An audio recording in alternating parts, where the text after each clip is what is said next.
Comme un début de campagne des municipales à Nice, ces élections auront lieu l'an prochain. Mais Éric Ciotti a rencontré ce matin des professionnels de l'immobilier. L'occasion de critiquer la pression fiscale et la gestion de la dette par la mairie actuelle. Reportage de Coralie Chaillan et Daniel Garner. Ça s'inscrit dans une logique que j'ai toujours voulu porter au département et qui est totalement contraire à celle de la ville de Nice. Christian Estrosi a augmenté la taxe foncière de près de 20%. Une occasion en or pour Éric Ciotti de prendre le contre-pied. Il a décidé, lui, de ne pas avoir recours à une hausse des droits de mutation, se privant d'une coquette somme.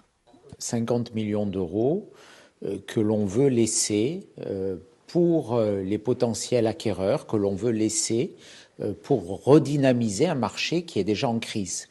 L'immobilier, le logement est un secteur stratégique pour les Alpes-Maritimes. Autour de la table, ces professionnels du secteur accueillent la nouvelle avec enthousiasme dans un contexte de légère reprise du marché.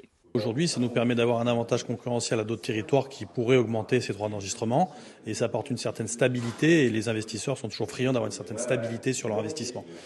Donc ça pérenne un petit peu l'activité et ça permet de soutenir notre activité en termes d'investissement immobilier sur le territoire qui aujourd'hui n'est pas évident compte tenu du contexte national.